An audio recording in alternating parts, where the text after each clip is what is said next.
we met long ago. A letter from Jill is waiting for me when I arrive in New York.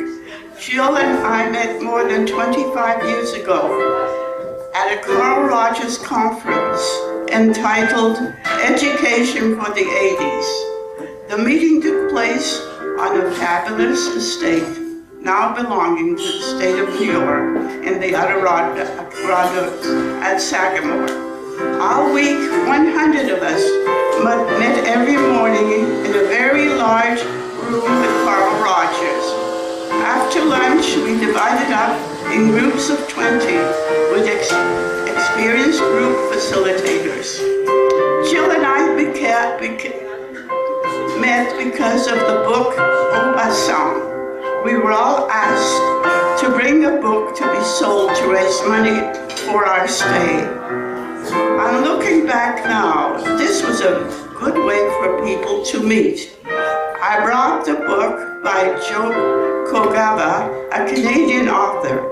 It tells the story of the internment of Japanese Canadians in British Columbia during the war.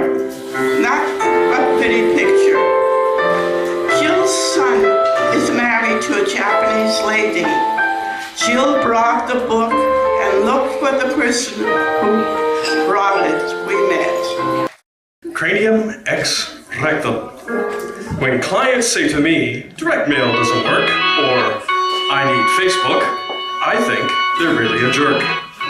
A friend cries victim, a coworker bemoans, then they look for answers in the text from their phones.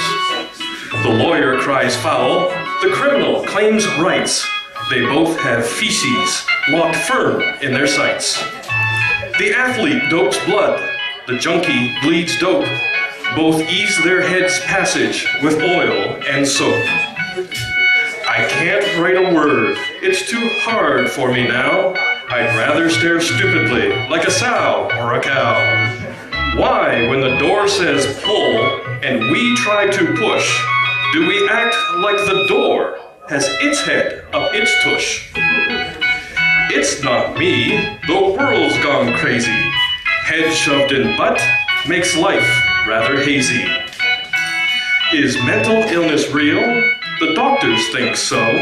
They vote on it yearly, so they ought to know. The mayor comes clean with smiles and shrugs, while claiming his friends could never be thugs. The cop with a phone stuck firmly in ear wonders why people pass with boo, hiss, and jeer. The broker on bay says, yes, little John, life is much smoother when you run a good con.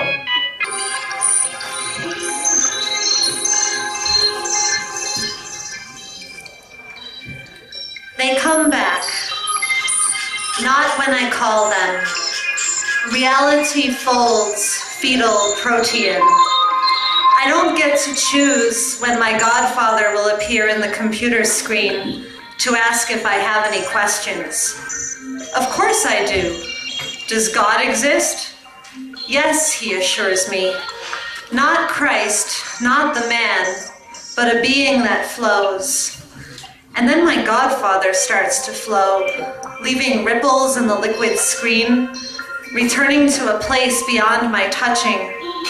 I see a hard and cold mirror, but feel water. My face, still soft, grows even softer, waiting to return, to open the door, to walk through the wall.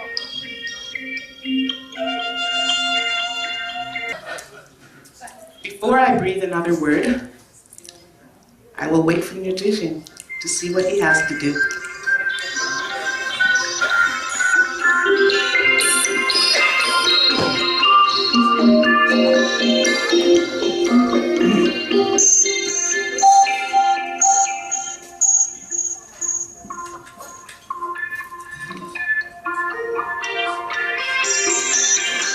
This poem is called Before I Breathe Another Word. As you know, since we're all communicators, words can be creative, be created, or be creators. Keep us perfectly elated, or destroyed and degraded. But this cabaret is for words that keep us elevated. I probably could tell a story without making a sound and correctly convey the way things really went down, because adjectives, verbs, nouns rarely come close.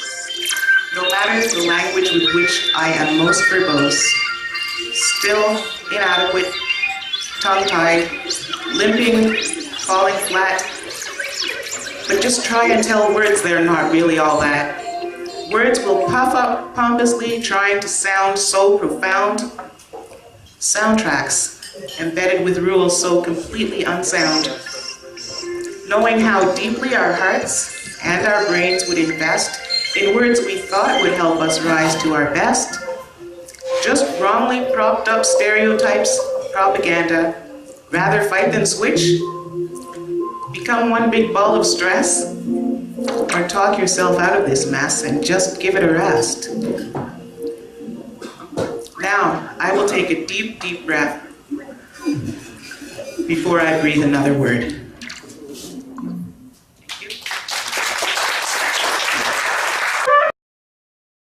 Through the school window, rippled fields of tomatoes and beans and corn. Close up hovered her literature professor, Martin. No formalities here. It was the first day of a 6-week immersion program. The train had unloaded her at Trois Pistoles, more hamlet than town, and crazy with flowers and the hard, wild smell of new summer. She had earned a university scholarship while working part-time to help her single mother. Now she longed to fall in love with lunacy, with a man in the moon. Fall out with good. For 19 years she had co-opted her parents' misery. Now, only now, her veins began to pump through her freckled skin. Clothes that her mother had packed for her languished in a Union Station locker, while in her backpack now remained just a few light cottons. Rachel would lose her innocence. In the tiny chair, her shorts rode high, her small breasts made her self-conscious. Then someone opened the windows and she smelled hay and male sweat. The professor was divinely insane. His eyes devoured them. Écrivez votre avenir. Write your futures. Polish the language against the bright stars of your futures. Écrivez. Music. Don't leave the music. Don't leave the music. Let it follow you wherever you go. It's sometimes hard to listen, but so much it has to show. Don't leave the music. May it follow you wherever you go. I know life is hard, and if I could take you away in my pickup truck, believe me, I would. But in the music, may you find some good. Music to wash away your pain, and music to let you know that, baby, no one's sane. Awakened spirit, hello my inner child. How I've neglected you. If we're together, neither of us will be scared for each other or for ourselves. Safely together we found ourselves, in spite of ourselves, in the depths of despair.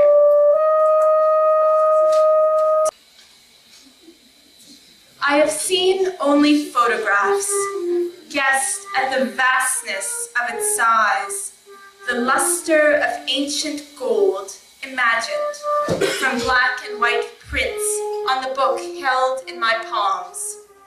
The description of wonder, of the Kievan princess messenger, the drunken Frankish crusader, the Ottoman sultan and conqueror. But you, far from me, you stood there and stared, gazing up at the streaming brightness, until inwardly the impulse throbbed out. Byzantio, Byzantium. That ancient name like bells, resounding from gilded censer strings, unseen recalled beyond them something further still, that stilled you, hushed you, and made you stop in that cavernous, echoing, long-storied place. It made you feel diminished and small, but not unhappy, though a little afraid. And you told me it was as when, on some clear summer night, a person can look up at the suspended dome of heaven and humbly marvel at all that immortal, immaculate light. On November 12, 1938, a sudden catastrophe shocked the world. It also changed the destiny of Grandma's family. In 1937, Japanese started a full-scale aggression against China. Within a year, major cities like Beijing, Shanghai, and Nanjing were occupied one after another. On October 25th, city of Wuhan fell into Imperial Japanese army. Soon after that, a great number of refugees and injured soldiers were rushed into Changsha, where my grandparents were living. Within days, the Japanese army was only 120 miles away. The entire city was engulfed in dark clouds of war. People were terrified, and they had every single reason to be frightened. The memory of Nanjing massacre was still fresh. A year ago, Japanese captured Nanjing city. In a 6 weeks period, Japanese committed appalling mass killing, raping, and looting. The brutality was way beyond belief. Over 300,000 innocent civilians were slaughtered. Bodies were found everywhere. The city became a living hell. Nanjing was once the capital city of the Republic of China. In the early 1920s, grandparents went there for university. It was a place where they met, fell in love, and got engaged. Help! Help! Excuse me. Please hear what I have to say. Please read my papers. Hey, where are you going? Please don't single me out. I had walked in every street corner. I spoke with everyone I saw. Yet after enduring life's greatest sadness, from my heart of hearts, I cried. I'm crying. There is no such thing as a loyal friend. It's fictitious to think or ever dream that I will ever find one. I lived with criticism all my life. I learned to condemn and be condemned by others. I don't trust any one of you anymore.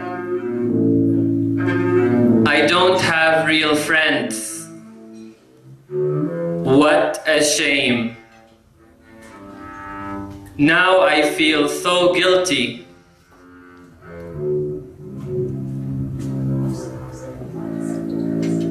No one cares to know what I'm going through, or even to know how I feel. It was a warm, late spring evening. Most of the people coming up the stairs from the subway stop at Humboldt Square were headed for the baseball game at Crosby Field. But one member of the rough, amiable crowd, a middle-aged man with 2 shopping bags filled nearly to the top, mingled with the others for a few moments, then walked as fast as he could down a shadowy side street that was lined with lindens and elms, past a row of bent, bursting, metal-hatted trash cans, and then around a rain puddle slowly drying in the evening sun. The shopping bags, whose strong twine handles he held tightly, swished against his legs. Amos Wakeman, an actuary by profession, a bachelor by indolent choice, approaching the nether end of his 6th decade, was out of place on Salisbury Road. All right, there's a gentleman here I'd like to thank for an inspiration for the first song, and it's Undercover Man, and I think he knows who that is. But thanks for being here, and thanks for having some food, and I'll do this one justice. Okay, ready to go.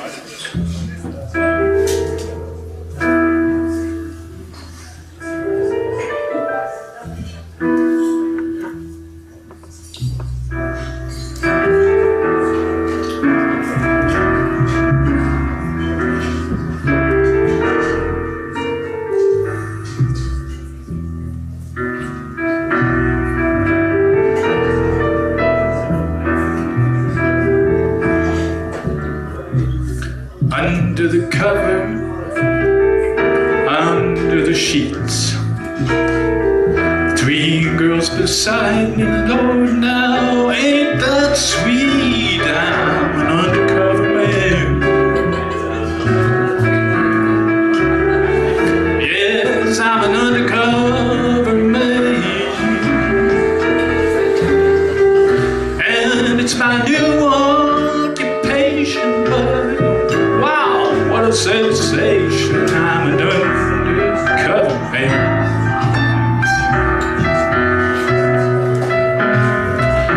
Early to bed, late to rise. All day long I've got these bedroom eyes. I'm an undercover man. Yes, I'm an undercover man, and you know it's my occupation, but good God, what a sensation, I'm an undercover man. For the promise, sign the oath of love based on your promise. Darling, you said I'll be your everlasting love. My days sucked in vacuums. My home is a mass burial tomb. Emotions fragile and raw, grasping on empty straw. Every night I look for a sign. I draw out answers each night, writing you this line. Darling, you said you'd be my everlasting groom.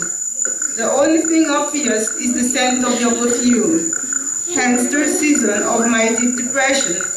Confused, I might be craving physical passion.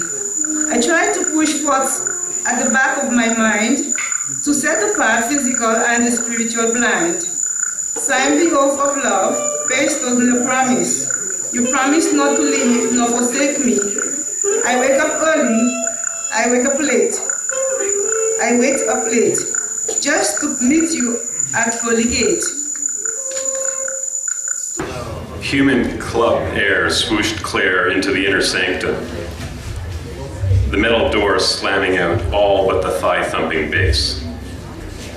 Although the cool green light of a lava lamp soothed her eyes after the nightclub's flash and sparkle, she barely stifled a groan. "I brought my track," she said. He looked her up and down and leaned in for a kiss. When he caressed her back and ran his fingers to her hips, she twisted out of his grasp.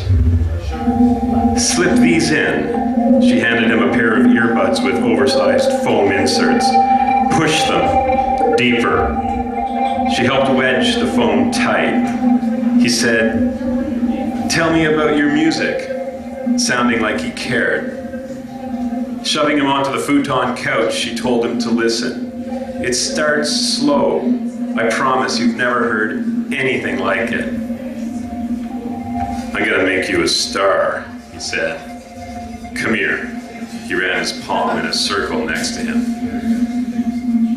Did women still fall for the scuzzball's casting couch? Should have gone out with big hair and chains. 3 gold records produced in the 90s, dust on the wall behind him. Pretending the world hadn't changed. "Your mother was good," he said. "You're gonna be better." A place where my eyes hands rest and my senses note the seasons. My mind wakes up, no more judging between pleasure and pain. I say happy through the trials because true joy has been attained. A place solitude is welcome, loneliness without a place. There is God, but it has no face. It's only space, a place to pray, a place to say what needs to be said, a place to rest my head, where I am my own savior. I am who I want to be. A place where all are meek and real strength is in the spirit of life, because our quality of living is the reason why we fight, the reason some have chosen to find strength in guns. But when we are truly free, to be strong is to gently love, in a place where hearts beat, not clubs, where seeds drop, not bombs, holding peace, not grenades and palms, realizing it was mine all along. Need I travel across skyways to find you, heaven? Nothing stays the same, revolution is a given, but we have to steer it clear of corruption from lawmakers and breakers who only judge in their own favor. Abolishing equality, making freedom elusive like so much vapor. Thank you. This is a short story dedicated to my grandmother, Jacqueline, and I read it with thanks to Jim Fraser. Paper dolls. When I was a little girl, the raindrops that slid down the length of the kitchen window were my friends. I would select the biggest ones and talk to them. I gave them names: Odile, Bernadette, Françoise. I consoled them. There was a knock at my apartment door while I was finishing breakfast. It's rare that someone knocks at my door in the morning. It's rare that anyone comes around at all. It was my neighbor, her shoulders drooping and her eyes sad. Oh, Madame Mournier, it's terrible. Suzanne had a heart attack yesterday. She passed during the night. May heaven forgive me, I had no idea who my neighbor was talking about. Oh, that's too bad? She gave me a look, and her voice immediately changed tone. I would have thought, Madame Olnier, that you would have cared a bit more. After all, she was your best friend. My toys lived in a large cardboard box. In it, I kept a wooden car and a deck of cards, despite its missing the 3 of spades and the Queen of diamonds. And it's where I kept the paper dolls my big sisters gave me. I loved my paper dolls, especially Shirley Temple. Her ringlets seemed silky on the smooth paper. I loved the various outfits that I carefully cut out with scissors. I would have loved to have dresses like hers. We have something a little bit different than what we usually do tonight. Although we never do the same thing twice. Never twice. Never even once. Never even once. Okay, yep, there it is. It's a little song called That Old Coal Station, or a little poem, actually, the poem song that I discovered in some of my old papers dating back to 1960. That was many years ago. You might remember it, some of you. Some of you, it's just what your parents tell you about, but don't believe that. Okay, go ahead. I'm sorry. We start with the conch, always. So, are we ready to begin? We're ready to start. Ready to go. Are you ready for us? We'll never get to the end unless we start.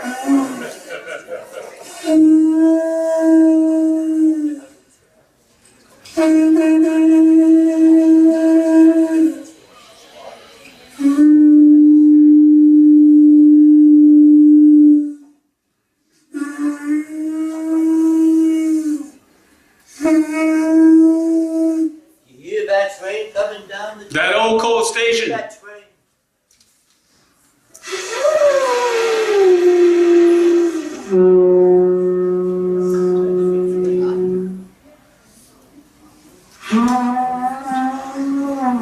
went down to the station to meet my baby coming home.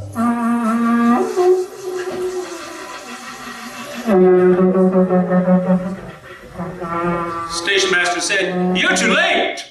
She's already gone."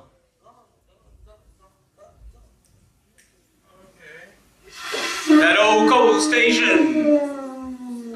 stole my baby from me. That old coal station took my baby away. Away from me, away. I took her away. Took her away. And I came home from the station. He's gone. Came home from the station. I almost died falling off my tricycle in the middle of a high-speed cop chase. I almost died getting choked on the dog chain on my master scream train of monsters and warts. I almost died betting a woman in a prickly garden shooting bullets across my neighbor's broken fence. I almost died breaking ice on a trapdoor lake, a scrambling rabbit with flippers I became. I almost died of a broken heart when I was running like a wolf and my fox settled into the nestle of another man's den.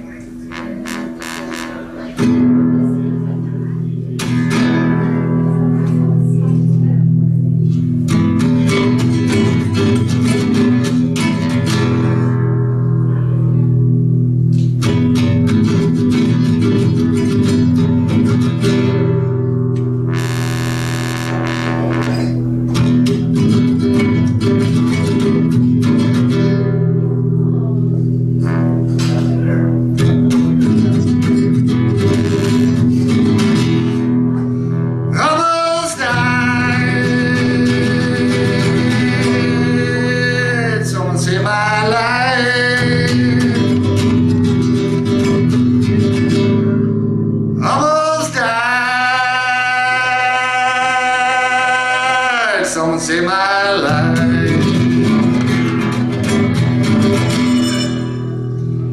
Almost died. Someone saved my life. Almost died. Someone saved my life. The first to see it was Mrs. Hoberman herself. It happened when she opened the Amazon box. She cut through the almost impregnable wrapping and took out her brand new MFC color laser printer. With great glee, she slid in 7 pieces of paper to try it out. Immediately, out came 7 pages in full glossy color, each with a picture of Marshall Hoberman. This is the first official sighting. 5 days later, customers at Indigo Books got a shock when all the shelves had books with a picture of Marshall Hoberman on their covers. Moreover, on each book, the name Marshall Hoberman appeared as author. Therefore, The Da Vinci Files by Marshall Hoberman. How to Lose 20 Pounds in 20 Days by Marshall Hoberman. 50 Shades of Grey by Marshall Hoberman. King Richard III by Marshall Hoberman. It seems that only Heather's Picks remained free of Hoberman. On May the 15th, Elizabeth Townsend of Nashville, Tennessee reported that the floating bubbles on her usual screensaver now had an image of Marshall Hoberman inside each bubble. This is a piece called Soft Kitty.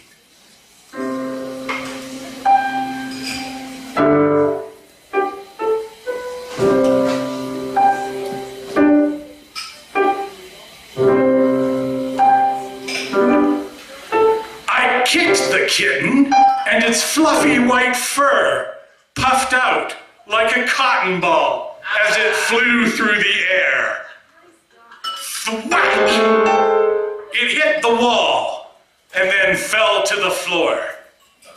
After a moment, its legs moved as it tried to right itself. I rushed toward it. Stop! I brought my foot down hard on its small body, feeling bones snap under my heavy boot. It hissed, baring fangs, and scratched at my boot. Scratch, scratch. I reached for the stake in the pouch on my belt and gripped it tightly as the kitten hissed and struggled under my boot, despite its mangled bones. Hiss, hiss. My hands were shaking. I was high